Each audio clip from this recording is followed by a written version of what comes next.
আজকে বাবাকে অ্যারেস্ট করেছে পুলিশ, কি কারণ?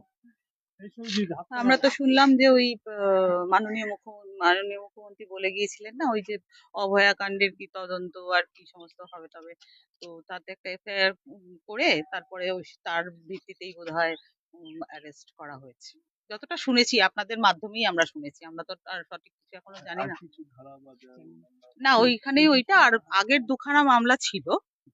ওই ওই একটা কি লটারির মামলা ছিল, আর একটা কোন একটা ওই বিল্ডিং এর কি ডেমোলিশনের কি একটা মামলা ছিল।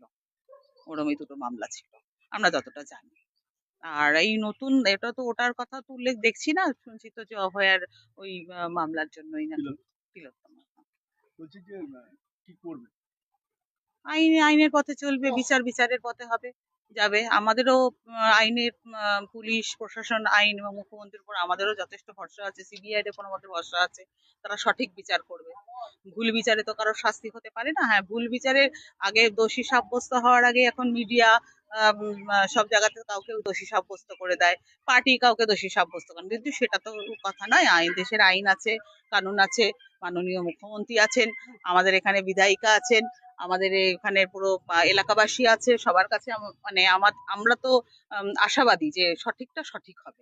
প্রাক্তন বিধায়ক নির্মল ঘোষ কি মানে সেই ঘটনার পর থেকে কি বাড়িতে ছিলেন নাকি না? না, বাড়িতে অনেকদিন ধরেই ছিলেন না। আমার ভাই তো গ্রেপ্তার হয়েছিলেন, এবং ভাইকে গ্রেপ্তার করার পর ওই বিভিন্ন অপমান সূচক যে জিনিসগুলো হয়, সেগুলো ছেলের প্রতি বাপের তো একটা থাকতেই পারে, সেই একটা মানে দুঃখে বলুন কষ্টেই বলুন অনেকদিন ধরেই বাড়ি চলে গেছে বাইরে। আমার বাবা বাইরে বের চলে গিয়েছিলেন। ভাই গ্রেপ্তারি হওয়ার পরে মানে আমি জানতাম না কোথায় ছিল। আমাকে বহুবার জিজ্ঞেস করা হয়েছে, আমাদের সঙ্গে সম্পূর্ণ যোগাযোগ বিচ্ছিন্ন করে দিয়েছিলেন উনি। আমরা যেটা দেখলাম ওই বালাসোর থেকে মনে হয় একটা জায়গায় কোনো মন্দির টন্দিরে বা কোথাও একটা ছিলেন, ওই বালাসোর থেকেই গ্রেপ্তার হওয়ার পরে একটা কথা শোনা যাচ্ছে যে যেই হোটেল থেকে আপনার বাবা অর্থাৎ প্রাক্তন বিধায়ক গ্রেপ্তার হয়েছেন, সেটি নাকি তার হোটেল বলে জানা যাচ্ছে। আমার বাবার হোটেল? সর্বৈব মিথ্যা কথা। আমার বাবার কোনো হোটেল, কোনো সম্পত্তি নেই। এটা আমার ঠাকুমার বাড়ি, এটাই আছে। আমার বাবার কোনো সম্পত্তি নেই। এরকম তো সবই মিথ্যা শোনা যাচ্ছে, কোনটা সত্যি? আমার বাবার এই গ্রেপ্তারি এবং এই সমস্ত যতগুলো কেস হয়েছে সর্বৈব মিথ্যে। আমার বাবার কোনো দোষ নেই। নির্দোষ একটা লোককে, 80 বছরের একটা লোককে এইভাবে রাজনৈতিক ষড়যন্ত্রের শিকার করে আজকের লোকটার এই 53 বছরের রাজনৈতিক জীবনের এটা পরিণতি হলো। ঠিক আছে, এরকম আমাদের তো হতেই পারে, তবে আইনের পথে চলবে। আমরাও আশাবাদী যে আমরা আমার বাবাকে আইনের দ্বারস্থ হচ্ছে। নিশ্চয়ই। এই যে তিলোত্তমাকে তড়িঘড়ি পুড়িয়ে দেওয়া যেটা অভিযোগ হচ্ছে, এটা কতটা? দেখুন, এসব আমরা বিশ্বাস করি না যে এই কি তড়িঘড়ি কি হয়েছিল না হয়েছিল, কারণ সিবিআই সম্পূর্ণ তদন্ত করেছে এই অভয়ার তিলোত্তমার কেসে। মানে আরজি করের থেকে আরম্ভ করে দেহ সৎকার পর্যন্ত সমস্ত তদন্তই সিবিআই করেছে, বহুবার করেছে। আমার বাবাকে যতবার ডেকেছে ততবার উনি গেছেন, ততবার তাদের নির্দেশ মতো সমস্ত নথি তার কাছে যেটুকুনি তার ফোন কল সমস্ত করা হয়েছে, তদন্তে সম্পূর্ণ সহযোগিতা করেছে।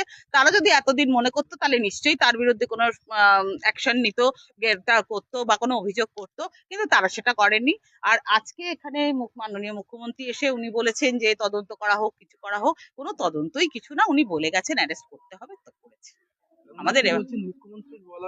হ্যাঁ হ্যাঁ, মুখ্যমন্ত্রী তো এখানে নির্দেশ দিয়ে গেছিলেন যে আমি সিপি কে দায়িত্ব দিয়ে যাচ্ছি, এদের বিরুদ্ধে তদন্ত করা হোক। তারপরেই তো একটা এফআইআর মনে হয় দায়ের করা হয়, তার ভিত্তিতেই বোধহয় আজকে এই ঘটনা।